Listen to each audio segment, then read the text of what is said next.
Hello friends, तो कैसे हैं आप। आज हम अपने तीसरे चैप्टर को स्टार्ट करने जा रहे हैं जिसका नाम है अंडरस्टैंडिंग क्वाड्रिलेटरल्स और इसके हम सारे कॉन्सेप्ट को समझेंगे।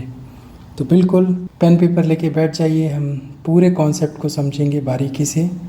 तो सबसे पहले जिस भी सरफेस पे हम अपना नोट्स बनाते हैं, जिस भी कॉपी पे, जिस भी प्लेन पे हम बनाते हैं उसको हम बोलते हैं प्लेन। कि जिस भी पेज पे बनाते हैं, जिस पे हम लिखते हैं उसको हम बोलते हैं प्लेन सरफेस। ठीक है। अब इस प्लेन सरफेस पे बिना पेन उठाए अगर हम कुछ भी बनाएं तो ये हो गया प्लेन कर्व। ठीक है। बस इसमें इंटरसेक्शन नहीं होना चाहिए, मतलब कि ये ऐसे जाके ऐसे इंटरसेक्ट ना करे। ठीक है। अब अगर इसका स्टार्टिंग पॉइंट और एंड पॉइंट मीट हो जाता है तो इसको हम बोलते हैं प्लेन क्लोज्ड कर्व। ठीक है। प्लेन क्लोज्ड कर्व के लिए हमारे पास क्या कंडीशन होनी चाहिए। पहला कि हमें पेन जो है कंटिन्यूअस चलानी है। ठीक है। और दूसरा कि इंटरसेक्शन नहीं होना चाहिए। और तीसरा start and end point should meet. Okay. तो ये डिफाइन करता है कि हमारा प्लेन क्लोज कर्व क्या होता है। अब हम इसमें आगे बढ़ते हैं। हम लाइन की मदद से कोई भी प्लेन क्लोज कर्व को बनाते हैं। ठीक है। तो उसको हम बोलते हैं पॉलीगन। ठीक है। पॉलीगन की क्या कंडीशन होती है।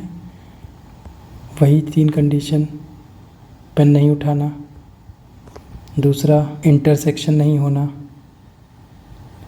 तीसरा स्टार्ट एंड मेट होना, और चौथा it should be made using lines. ठीक है। ये लाइन की मदद से बना होना चाहिए। ठीक है। अब पॉलीगन के भी 2 टाइप होते हैं। ठीक है। कॉन्वेक्स और कॉनकेव पॉलीगन। ठीक है। अब जिस भी फिगर में एक भी एंगल, जिस भी फिगर में कॉन्वेक्स में क्या होगा और कॉनकेव में क्या होगा, देखिए जिस भी फिगर में सारे एंगल, ठीक है, 180 से कम होंगे, सारे उसके इंटीरियर एंगल 180 से कम होंगे, वो हो जाएगा कन्वेक्स पॉलीगन। ठीक है।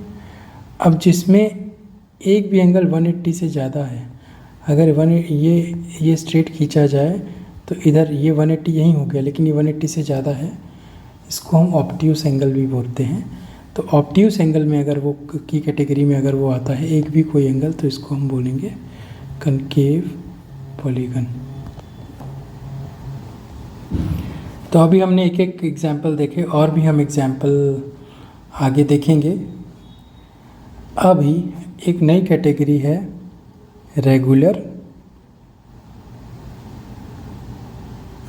एंड इरेगुलर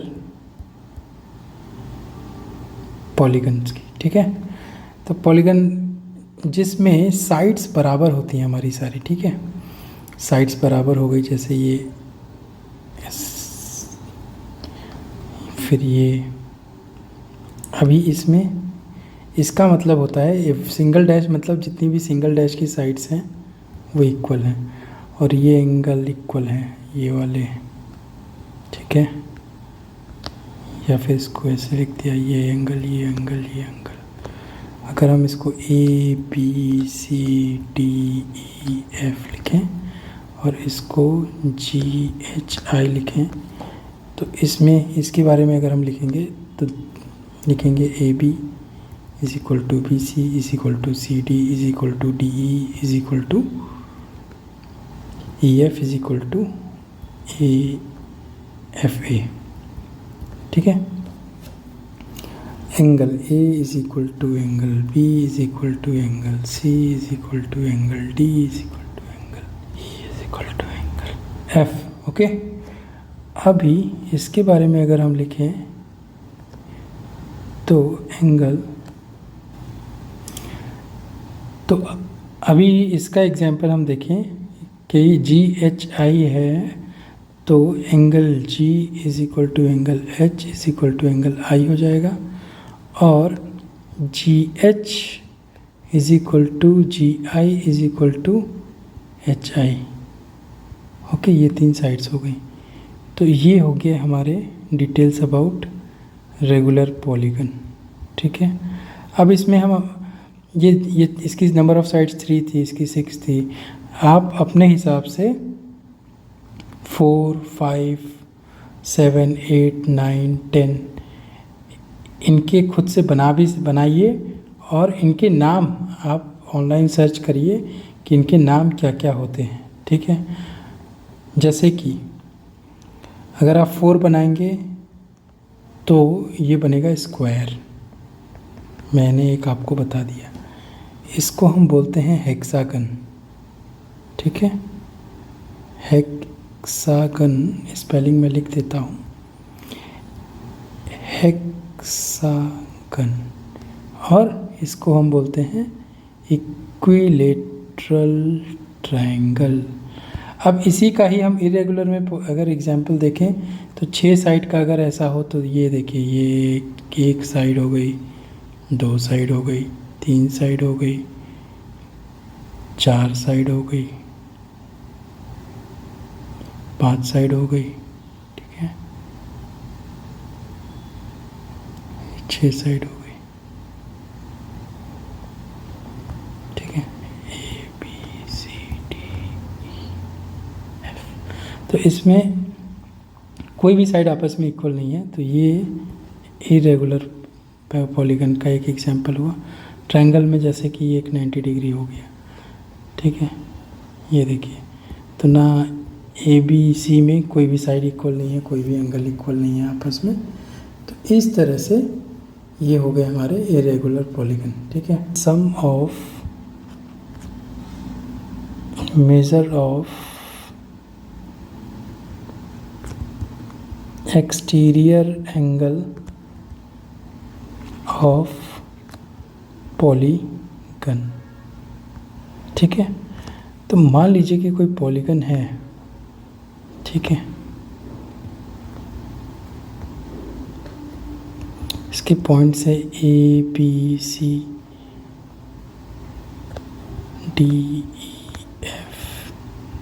ठीक है। अभी इसको मैं थोड़ा एक्सटेंड करूं तो इसको 1 लिख सकते हैं, इसको एंगल 2, इसको एंगल 3, इसको एंगल 4, इसको एंगल 5। तो कोई पर्सन है जो A से B पे गया, ठीक है, तो B से C पे जाने के लिए वो एक 1 डिग्री टर्न किया, फिर C से D जाने पे वो 2 डिग्री टर्न किया, फिर D से E जाने पे वो 3 एंगल पे टर्न किया, E से F जाने के लिए वो 4 एंगल पे टर्न किया, और F से A आने पे 5 एंगल पे टर्न किया। तो उसने टोटल टर्न कौन कौन से एंगल किए? Angle 1 plus angle 2 plus angle 3 plus angle 4 plus angle 5। इन पांचों एंगल का जो सम होगा ना, वो क्या हुआ, वो वहीं पे आ गया, ए पे ही जहाँ से चालू किया था। तो इसलिए इसका जो सम आएगा वो आएगा 360 डिग्री, क्योंकि वो वहीं पे वापस आ गया। तो यही होता है कि the sum of all the exterior angle of polygon is 360 degree. अभी ये तो सारे अलग अलग हैं, ओके। These are, we don't know कि ये रेगुलर है इरेगुलर है। वेयर 1 2 3 4 ये साइड बड़ी है, कोई छोटी है, ये छोटी है, ये सबसे लंबी है, ये इससे छोटी है। अगर हम सारे साइड्स को बराबर बनाएं,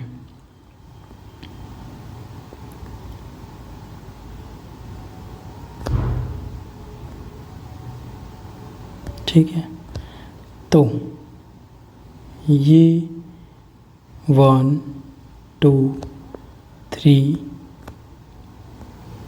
4, 5 एंड 6। ठीक है, पॉइंट दे देते हैं। ये हो गया A, B, C, D, E and F। ठीक है, तो टोटल ये हेक्सागन है। हेक्सागन में ये सारे साइड्स जो हैं इक्वल हैं। ठीक है, तो पहले तो हम कॉन्सेप्ट वाइज समझेंगे कि सारे बराबर हैं, क्योंकि शेप बराबर है, एंगल बराबर हैं सारे। तो 6 एक का मान लेट से कि ईच एंगल इज x, तो 6x हो जाएगा सारों का सम, और ये हो जाएगा इज इक्वल टू 360 डिग्री। तो जब यहाँ 6 मल्टीप्लाई में है, इधर आएगा तो डिवाइड में हो जाएगा 360 डिवाइडेड बाई 6, तो x is equal to 60 degree. तो x is equal to 60 degree आ गया। इसका मतलब कि ये तो 6 साइड थी, तो हमने 6 से डिवाइड किया 360 को। तो इस तरह से हमारा अगर n साइड रहा, हमें नहीं मालूम है कि कितना, ये बहुत छोटा छोटा छोटा छोटा ऐसे ऐसे ऐसे सब बराबर है। ठीक है, फॉर एग्ज़ाम्पल ऐसे ऐसे ऐसे ऐसे ऐसे कर करके तो ये n साइड्स हैं। तो एक्सटीरियर एंगल होगा, exterior angle is equal to 360 divided by n। ठीक है, ये नोट कर लीजिए, बहुत ही इम्पॉर्टेंट है, जो आगे भी काम आएगा हायर क्लासेस में आपके। अभी अगर इसको हम एक्सटीरियर एंगल का की जगह हमें इंटीरियर एंगल अगर निकालना है, ठीक है, तो इंटीरियर एंगल, ये हम सिर्फ रेगुलर पॉलीगन की बात कर रहे हैं। ठीक है, इंटीरियर एंगल में क्या होगा, इंटीरियर एंगल क्या होता है, लेट से हम 6 का बनाते हैं। ठीक है, थोड़ा आउट ऑफ शेप चला गया, 1 मिनट। ये 6 का साइड है, जिसमें ये सब बराबर है। तो ये एंगल क्या होगा, ये इंटीरियर एंगल होंगे सारे। ठीक है, ये इंटीरियर एंगल होंगे। तो ABCDEF। ठीक है, तो एक्सटीरियर एंगल क्या होगा, लेट से कि हम इसको एक्सटेंड किया, ये लाइन L है, इसको एक्सटेंड किया और यहाँ पे पॉइंट D है, तो एक्सटीरियर एंगल ये वाला होगा। ठीक है, तो angle DBC is exterior angle. ठीक है, और हमें मालूम है कि ABD क्या है, एक लाइन है, ABD एक लाइन है, L एक लाइन है। तो हमें मालूम है कि angle ABC plus angle DBC is equal to 180 degree. क्यों, क्योंकि L इज़ अ लाइन। अब हमें मालूम है हमें क्या निकालना है, एंगल ABC। तो angle ABC is equal to 180 minus angle DBC, where DBC is our exterior angle. ठीक है, 180 माइनस एक्सटीरियर एंगल। ठीक है, और एक्सटीरियर एंगल का अभी हमने बाहर ऊपर फॉर्मूला लिखा कि exterior angle is nothing but 360 degree minus divided by n।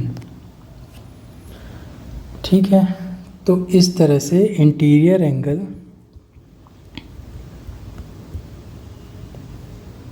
Is equal to 180 minus 360 upon n। ठीक है, अब अगर एक्सटीरियर एंगल दिया है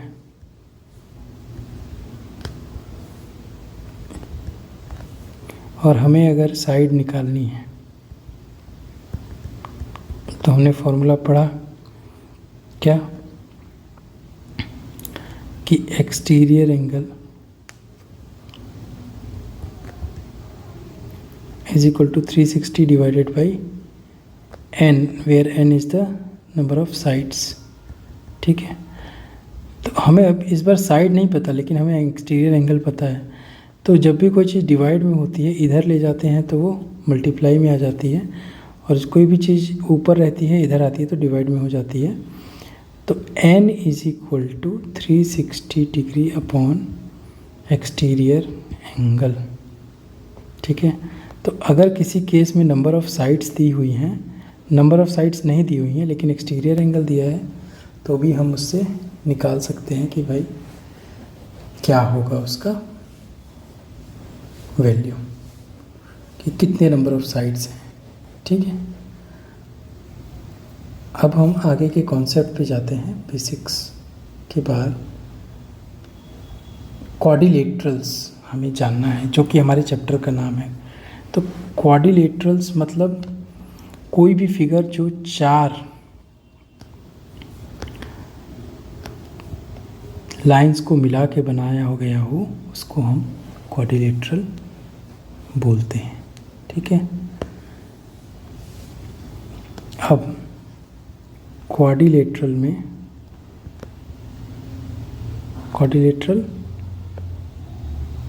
क्लोज्ड फिगर बाय 4 साइड्स। बहुत ही सिंपल है, एकदम साथ साथ चलिएगा। अब क्वाड्रिलेटरल में अगर वन पेयर इज पैरेलल, मतलब पैरेलल को हम ऐसे ये मान लीजिए, और इसमें A B C D and A B is parallel to C D, then it is called as trapezium। ठीक है, ये हो गया ट्रेपेजियम। कोई भी एक पेयर, ये ऐसे भी हो सकता है। चलिए, अभी ये दूसरा एक और ऐसे भी हो सकता है, ये कि ये दोनों पैरेलल हो, ये ऐसे हो। तो कंफ्यूज मत होइएगा कि अगर यहाँ पे ए बी सी डी में A C is parallel to B D, then also it is a trapezium. ठीक है, सेकेंड पेयर बनता है जब हम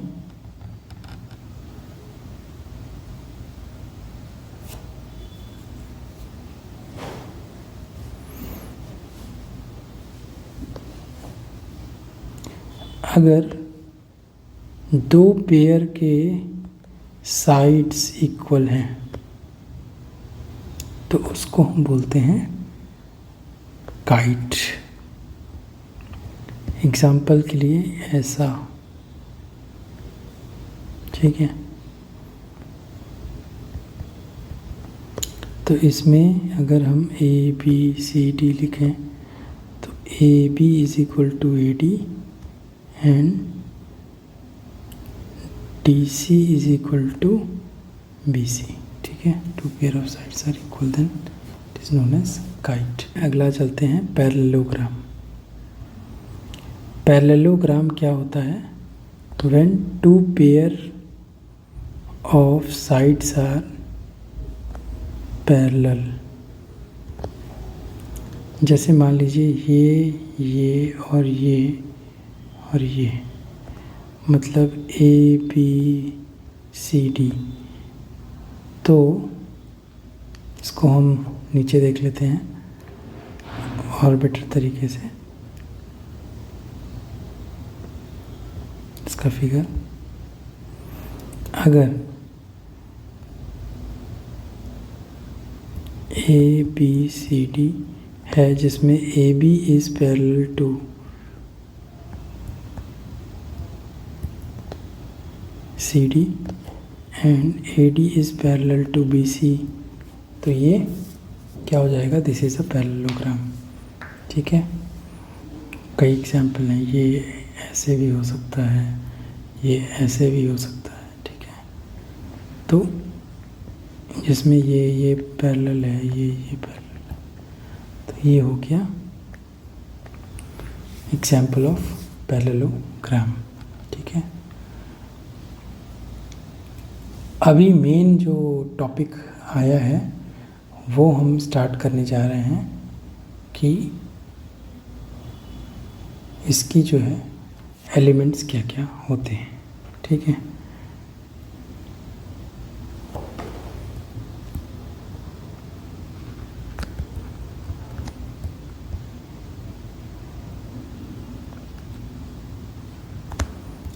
तो बेसिकली इसमें मेन जो एलिमेंट है वो ये है।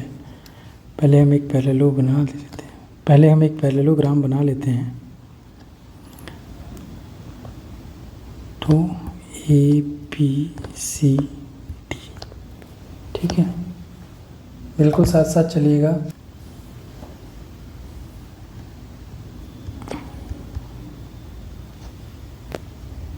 ठीक है, अगर हम देखें 1 2 3 4,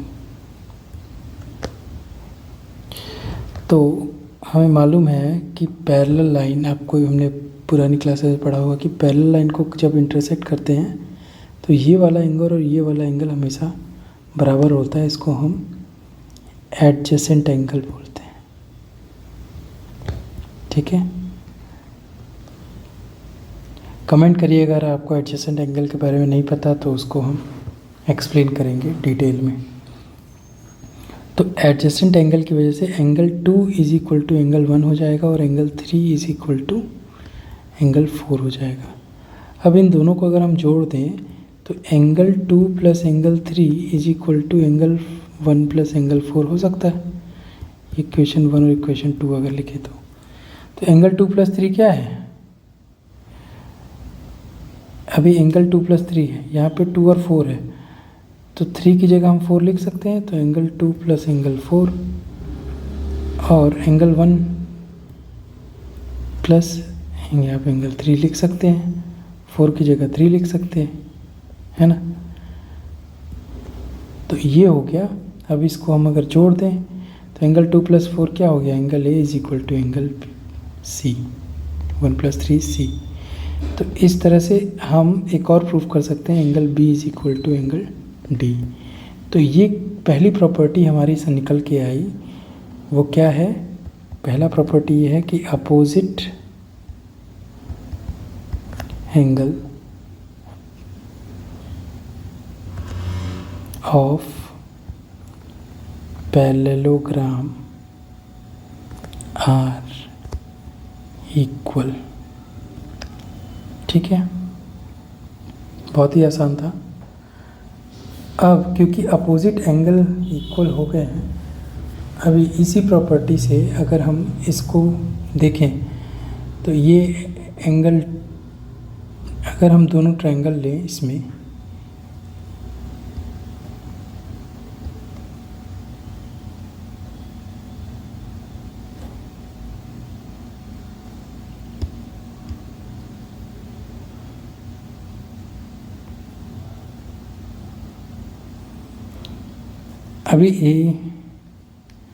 अभी इसी एग्जांपल में अगर हम ट्रायंगल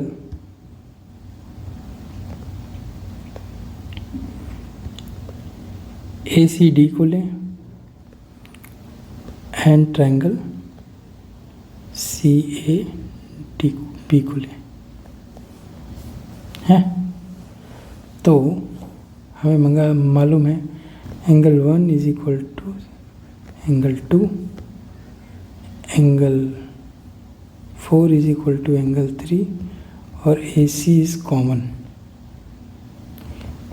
इसीलिए क्या होगा, ये साइड एंगल साइड की प्रॉपर्टी से these two triangles are will be congruent। ठीक है, अब कॉन्ग्रुएंट होने का मतलब क्या होगा? DC इज इक्वल टू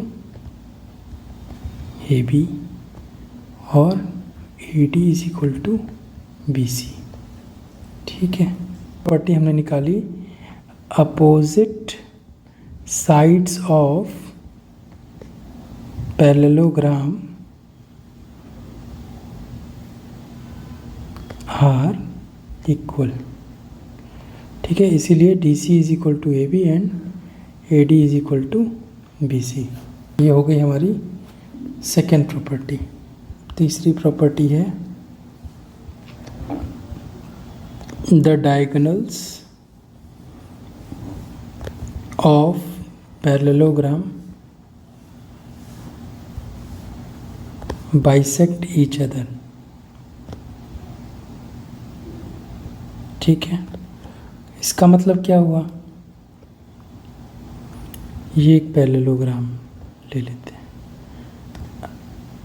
अभी ये हो गया इसके डायगोनल्स, पॉइंट ओ हो गया, A B C and D. अगर ये बाइसेक्ट करते हैं तो इसका मतलब हमें ये प्रूव करना है कि O A O is equal to O C होना चाहिए। ठीक है, सिमिलरली हम इसको भी प्रूव कर सकते हैं कि O D is equal to B C कैसे होगा, लेकिन वो आपको होमवर्क में करना होगा। अभी फ़िलहाल के लिए हम एक ट्रायंगल ले लेते हैं। तो इसमें हम ले लेंगे 1 2 3 4। ठीक है, तो हमें मालूम है कि angle 1 is equal to angle 2 angle 3। क्यों? क्योंकि ये एडजेसेंट एंगल है। ठीक है, और angle 2 is equal to angle 4, ये भी एडजेसेंट एंगल है।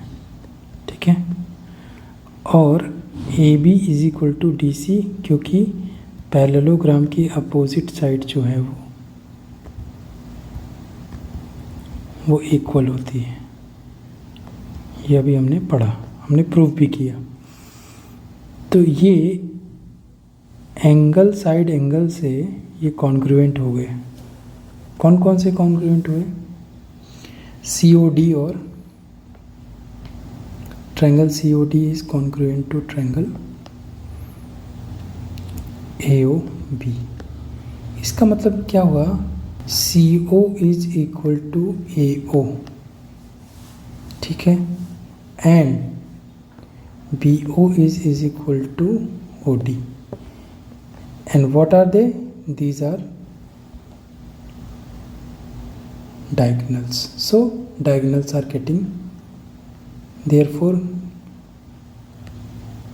the diagonals of parallelogram bisect each other। ये हो गई हमारी तीसरी प्रॉपर्टी। तो इन तीनों प्रॉपर्टीज़ को आपको याद रखना होगा। ये बहुत ही इम्पोर्टेंट है इस चैप्टर के लिए और आगे के लिए भी, क्योंकि आगे की चीज़ें हम इसी के हिसाब से पढ़ेंगे। सम स्पेशल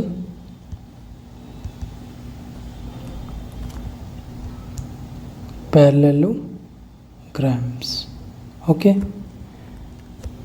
पैरेललोग्राम की 3 प्रॉपर्टी यहाँ लिख लेते हैं, क्योंकि यहाँ जो कैटेगराइज होंगे वो सब ये फॉलो करने वाले हैं। पहली प्रॉपर्टी है अपोजिट एंगल्स आर इक्वल। ठीक है, दूसरी प्रॉपर्टी है opposite sides are equal. The diagonal bisect each other, which means पहला जो हम फिगर पढ़ेंगे उसका नाम है रोम्बस। इसमें क्या है? वो पैरेललोग्राम जिसके साइड्स इक्वल होते हैं उसको हम बोलते हैं रोम्बस। तो इसका ये है रोम्बस। क्यों बोल रहे हैं? क्योंकि ए बी सी डी में all sides are equal. A B, इसके क्या क्या हुआ? A B is equal to B C is equal to C D is equal to D A, और A B is parallel to C D and A D is parallel to D C. अब अगर हम इसका ये हमें मालूम है कि क्योंकि ये पैरेललोग्राम का ही पार्ट है, पैरेललोग्राम है ये, तो ये इसके बराबर होगा और ये इसके बराबर होगा। अब हम एक चीज़ देखेंगे, अगर हम ट्रायंगल AOD ले लें और ट्रायंगल AOD ले लिया, अब हम COD ले लेंगे, ठीक है। अब AO is equal to OC, क्योंकि ये बाइसेक्ट करता है। AD is equal to DC, क्योंकि वो सेम है पैरेललोग्राम का। और तीसरा निकल आएगा OD कॉमन है, इसलिए ये तीनों कॉन्ग्रुएंट हो गए। और कॉन्ग्रुएंट होने की वजह से angle AOD is equal to angle DOC हो जाएगा, ठीक है। लेकिन हमें मालूम है कि AC is a straight line, ठीक है। AC is a straight line, तो स्ट्रेट लाइन पे दो एंगल का सम क्या होगा? Angle AOD plus angle DOC will be 180 degree. अब ये दोनों बराबर हैं, ठीक है, ये दोनों बराबर हैं, तो क्या होगा? Angle 2 times of angle AOD is equal to 180 degree, तो AOD आ जाएगा 90 डिग्री और यही हो जाएगा एंगल DOC। इसका मतलब कि the diagonal of rhombus bisect each other at 90 degree. Okay, ठीक है, तो ये आ गई इसकी।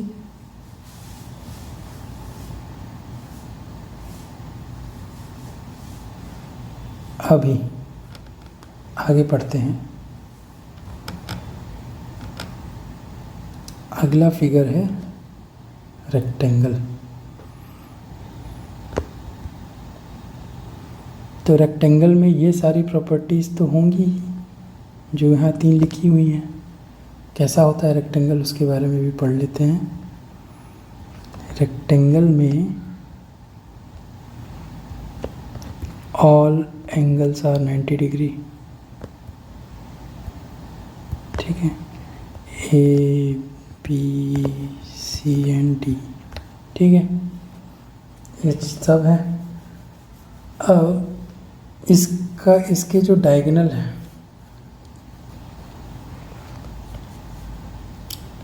इसकी क्या प्रॉपर्टी होती है? अगर हम ट्रायंगल ABD ले लें, ABD और ट्रायंगल ABC ले लें, ठीक है, ABD ले लें, ABD ले लें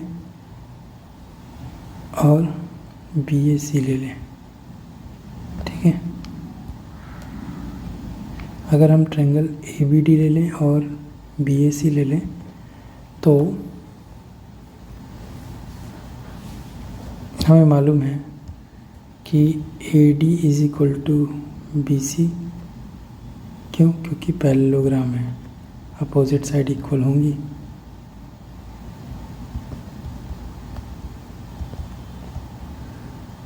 फिर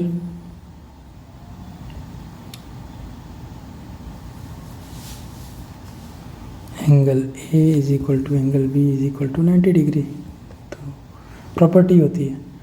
और AB is equal to AB common है दोनों में, तो इसका मतलब ये दोनों ट्रायंगल आपस में कॉन्ग्रुएंट हो गए। तो कॉन्ग्रुएंट होने की वजह से ये कौन से किससे कॉन्ग्रुएंट हुए? ये हुए साइड एंगल साइड से, ठीक है। तो ये जो निकल के आया, इसका मतलब ये है कि DB is equal to AC, DB is equal to AC, ठीक है। DB इज इक्वल टू क्या है? DB और AC these are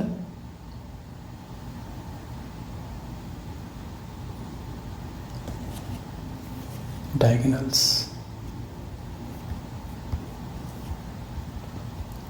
So diagonals of rectangle are equal. Okay, तो डायगोनल जो होता है वो रेक्टेंगल का वो इक्वल होता है। ये एक हम जो है एडेड प्रॉपर्टी हमने सीखी। अगला जो शेप है इस पैरेललोग्राम में जो हम पढ़ने वाले हैं वो है, अपार्ट फ्रॉम दिस, ये दूसरा था, तीसरा पढ़ने जा रहे हैं, इसको हम बोलेंगे स्क्वायर। स्क्वायर,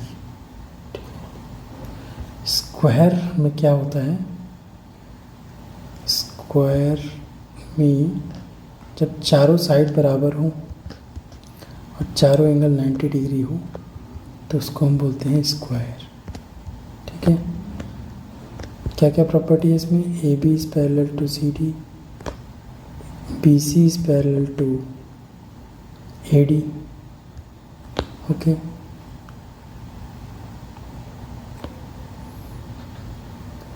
ये क्या है,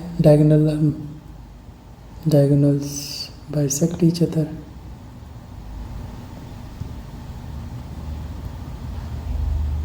ठीक है,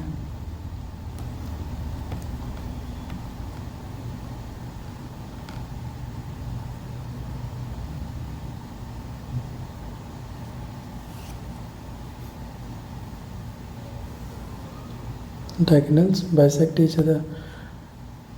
और इस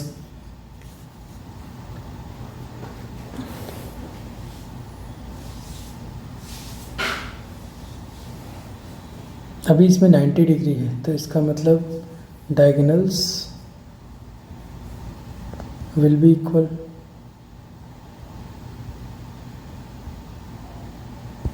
डायगोनल्स इक्वल भी है, डायगोनल बाइसेक्ट ईच अदर।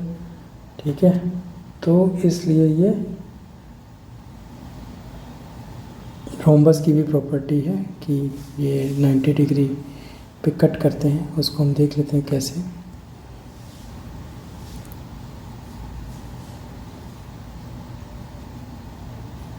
जैसे हमने रोम्बस के लिए प्रूफ किया था, ये भी वैसे ही है। A D is equal to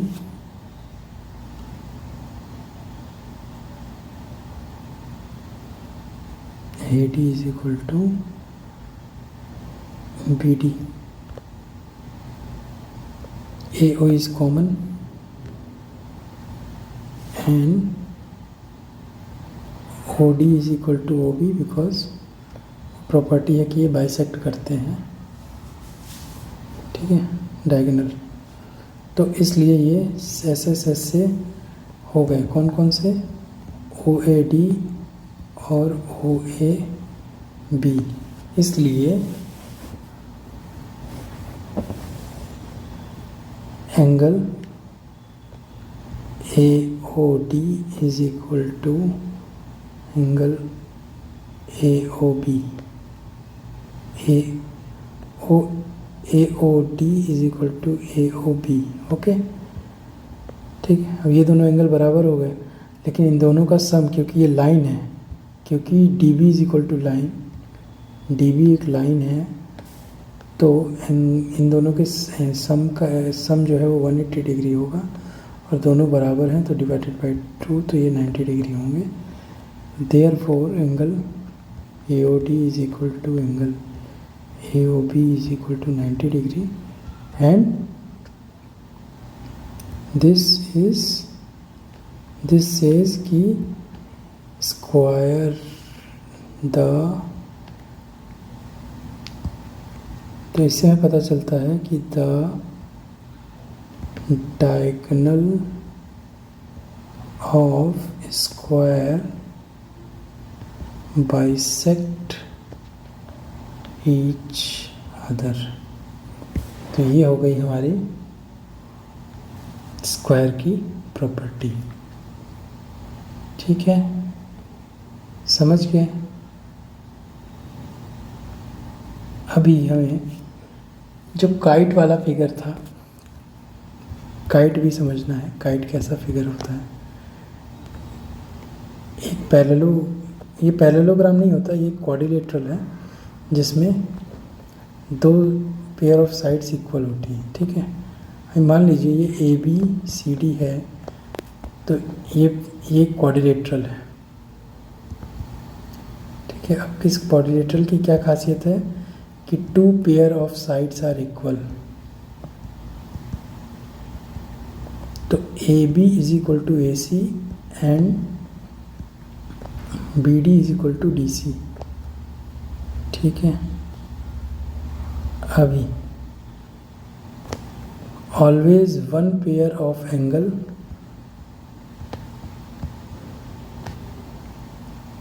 will be equal, one pair of opposite angle will be equal, and one pair of one diagonal will bisect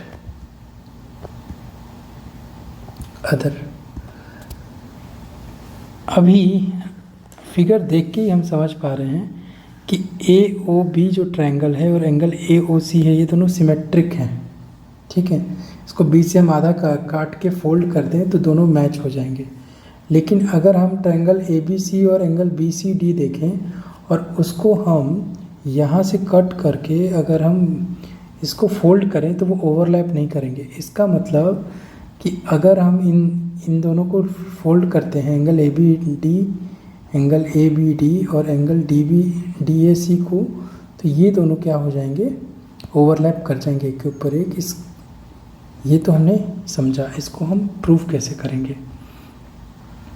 तो अगर हम कॉन्ग्रुएंसी देखें, अगर हम ट्रायंगल लें बी ए टी और triangle B A D and triangle C A D, तो इन क्या है, बहुत आसान है। A B is equal to A C, B D is equal to C D and A D is common, A D is common. तो इसलिए ये बाई साइड से ये कॉन्ग्रुएंट हो गया। ये कॉन्ग्रुएंट होने की वजह से क्या होगा,